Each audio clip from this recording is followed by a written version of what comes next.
I'm Megan Oftermatt, and I'm here with host Kara Manning at WFUV. So we're going to hear a selection of songs from and an interview with The Last Dinner Party. We had a pretty memorable experience with them.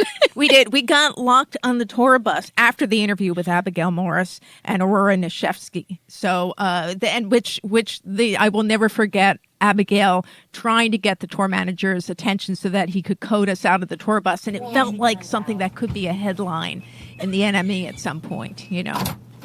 Yay! Hi. Sorry. Oh, you're good. Radio people get locked in a tour bus with The Last Dinner Party. But that said, their shows at Webster Hall and Brooklyn Steel when they were in New York were just absolutely fantastic. They are a charismatic, special band. It is not only just that charisma, they are also all really great musicians and songwriters. And Emily Roberts, who is their lead guitarist, is their secret weapon in a lot of ways. And Abigail is one of the most engaging front people I've seen guide a band in a really long time. They deserve all of the good things that are happening for them right now. I had the chance to talk to them last year in July before they opened for Lana Del Rey at BST Hyde Park.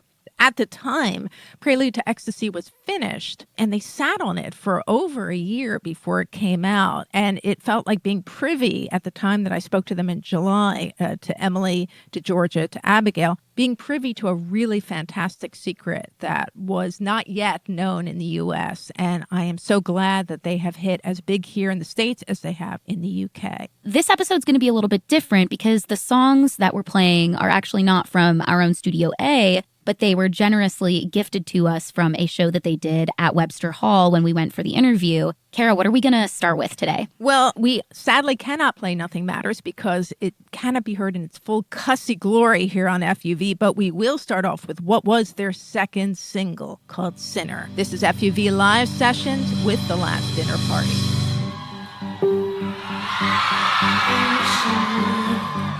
Back when we were both small, I wish I knew you, but I have gotten too tall. I wish I knew you when touch was innocent. I wish I knew you.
I am Kara Manning with FUV Live here in the bus of The Last Dinner Party, who are crossing the United States once again. Congratulations. I'm here with Abigail Morris and Aurora Nashevsky, who plays keyboards. And congratulations on Prelude to Ecstasy. When last we spoke, Abigail, in July, the album was not out yet. You were the world's longest gestation awaiting its delivery. It is here now. And I can't help but wonder, what has the experience been like now since the album came out in February and everyone can hear it? It must be a huge relief. It's been, I think, as anyone would expect it to feel like when you put out a debut record with a lot of people watching. It's been really exciting, really overwhelming, a massive kind of, we were kind of going very fast and very quick. And now, if possible, we're going even faster in the sense of, there's more fans, there's more eyes on us, there's more attention, there's kind of,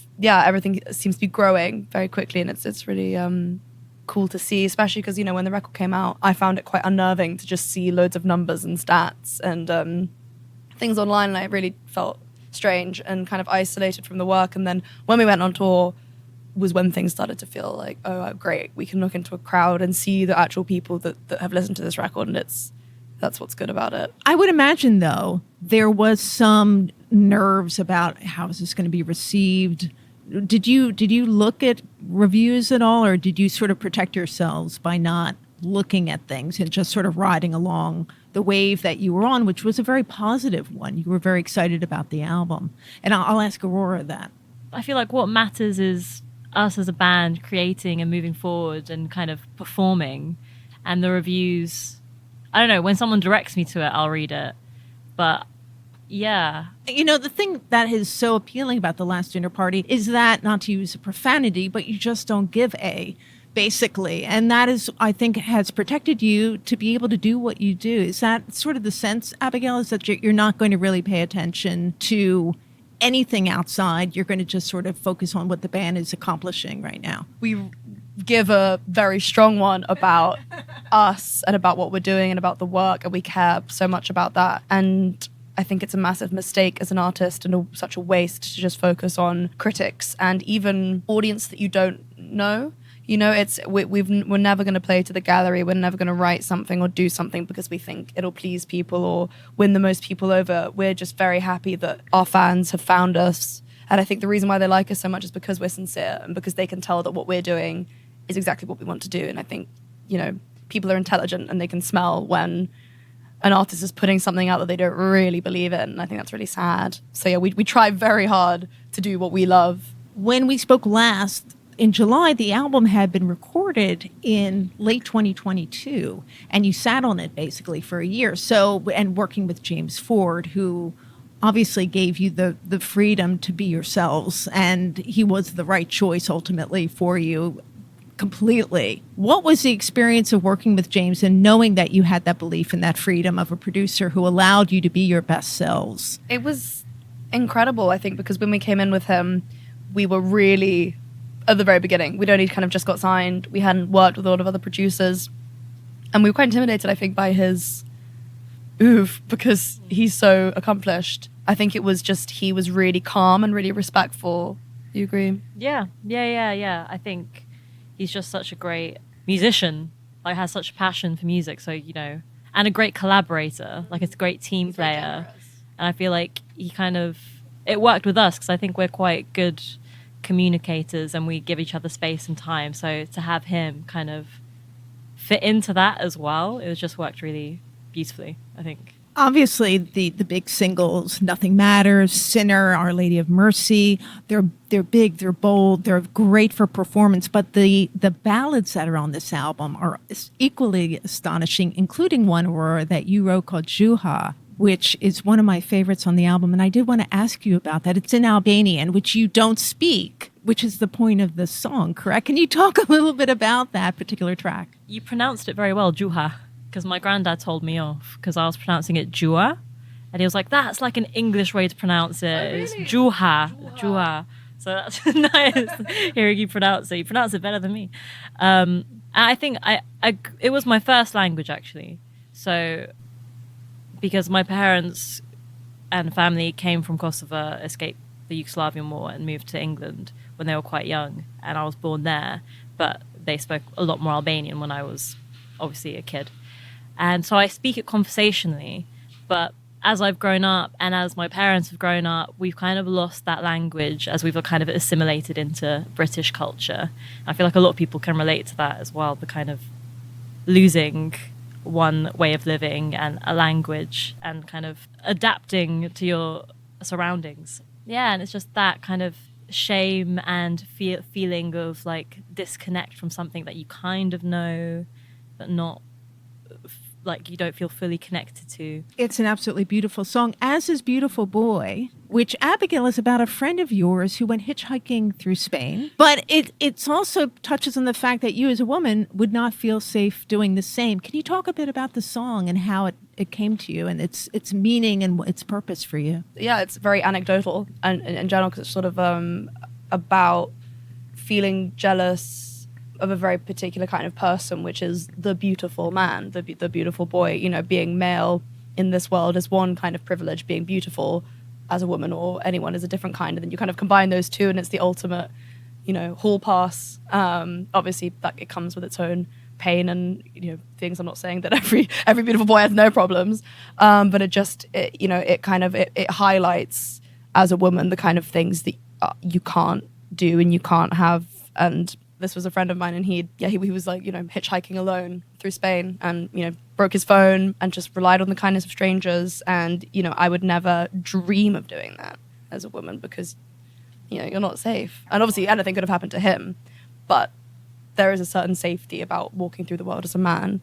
And yeah, I just want to talk about that. And I also specifically wanted to write a song, a loving song about a man that isn't a love song.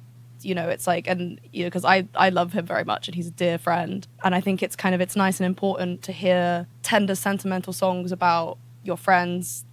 Platonic, yeah. That, you know, and it's just a nice thing to do, I think, to be able to express conflicting feelings that you feel towards people in your life, you know, who bring up things in you that make you consider your own place in the world.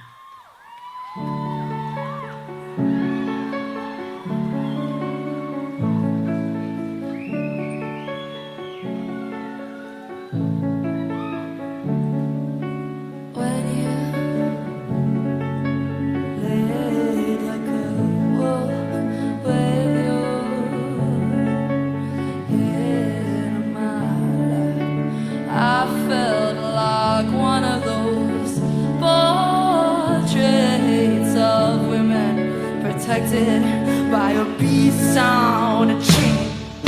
They look so safe, God knows for her. If only she knew that with one wrong move, you'll turn around and tear off her hand.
on those pipes, dude.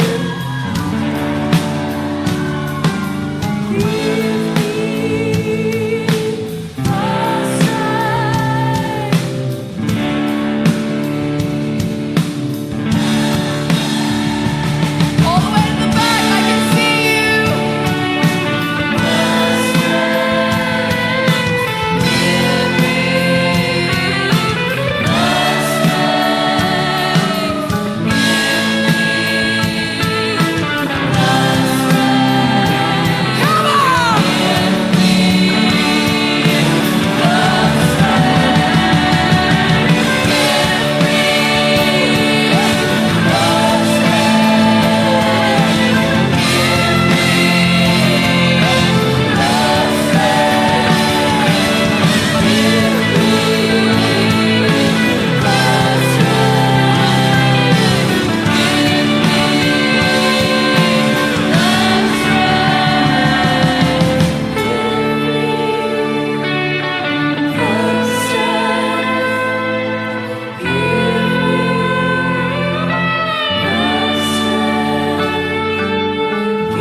Yeah, it was good.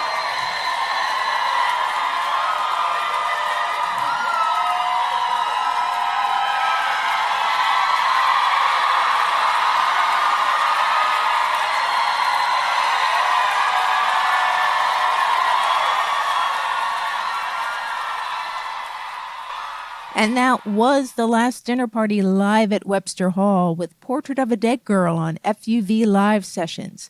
I'm Kara Manning, and back to my conversation with Abigail and Aurora. Recently, Abigail, at the Roundhouse, I think you did a cover of Elton John's Tiny Dancer with a friend. And can you talk a bit about that experience? I've been a massive Tom Odell fan since I was about 13. When that first record came out, it like blew my mind. And then obviously I'm a massive Elton John fan, and then Tom is a fan of us, which I found insane and so exciting. And then he asked me to come and do a song with him, and he called me and he was like, what should we do? You want to do a cover? And I was like, let's do Elton John. And then we did Tiny Dancer. It's one of the happiest times I've had on stage. It was really very special, also because we'd just done the Roundhouse, so it was nice to it was less scary to go back and be like, oh, okay, like I know this stage, like it's fine, it's not too intimidating. Yeah, he was so kind. And again, it's so nice. We keep being in the wonderful position of meeting other artists who are further along in their careers. And it's so great to keep meeting these people like Florence Welch and Hosier and now Tom, who really kind of set an example and a precedent of how we'd like to be as musicians as we get older, how we want to treat, musicians that are younger than us or, look up to us in some way or fans or anything. And I think it's really wonderful to keep having interactions with people who are so down to earth and generous and kind and excited. And I think, I think we'd all like to hold on to that spirit as we go on in our careers. That is a delicious power to have, though, is to be able to help. I mean, you're bringing along Miss Grit along this tour, they are an absolutely wonderful performer, who's local, who is a New York artist. How else do you want to be able to, now that you have that power, how else would you like to be able to change things? Because obviously that parliamentary report just came in recently about how things are still not great in the music industry for women and non-binary artists. How would you, as The Last Dinner Party, like to shake things up?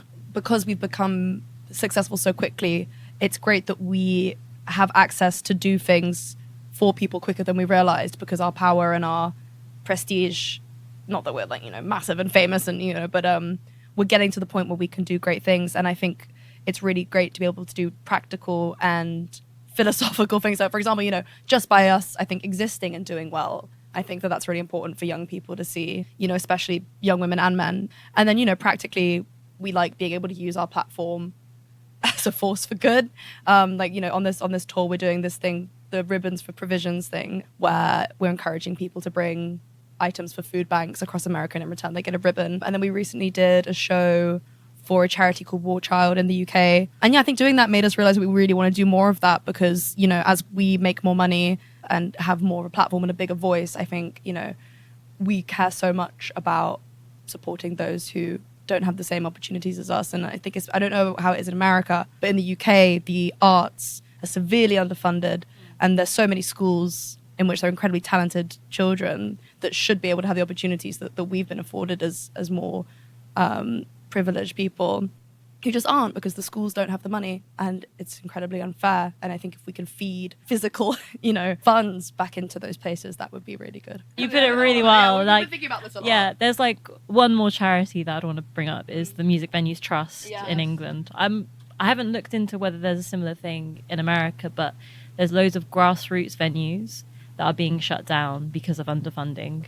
And so I think there are a couple of different ideas of how to kind of support them. And obviously donations help a lot. And there's also this idea of bigger music venues helping fund smaller music venues, like how like sports and football works in England anyway. Yeah, because that's how we got our start. We started grassroots venues, asked the pub owner, can I please play? Before we're pulled away, obviously you are working on some new material because you played something during our sound check today, which was lovely to hear.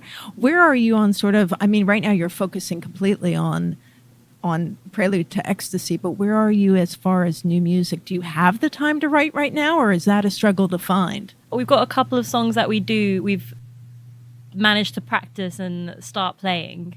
And just loads, like I've got so many folders on my laptop of unfinished songs. I've got like 1,000 voice memos. I just need you yeah. I need you to come and like record. I know. We need to. Every day I say to Aurora, like, okay, can we go sit down? Can we do some writing? Can we? And then we have no time because, like, you know, we're just running around. But we've got some days off in Portland. Yeah. Do you see yourself giving yourselves a break? Or do you really want to plunge back into the studio as quickly as possible? I mean, I'm eager to take a break from touring when it comes. I mean, we've got 3 weeks on the road and I love touring and it's going to be great. But I am really feeling the need to write and to create and to also have a routine and a schedule because we're going to be home for the whole of May.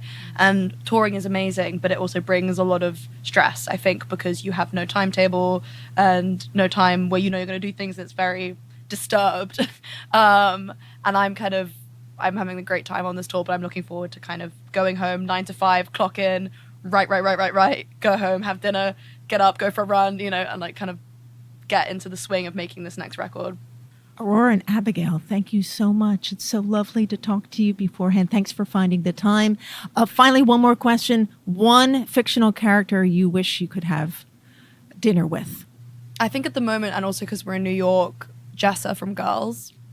I feel like I just want to have one dinner with her because I think she'd get quite stressful after a while. But I think I just have one dinner with her and she'd like solve all my problems and give me. Have you seen Girls? No. You should watch Girls. We're in New York. You got to watch Girls. It's great. I think Jessa from Girls. I'd like to have dinner and like she'd give me solutions to all the problems I have and give me a pep talk. Jessa. Thank you both, and it's so great to have you here. And welcome to New York City.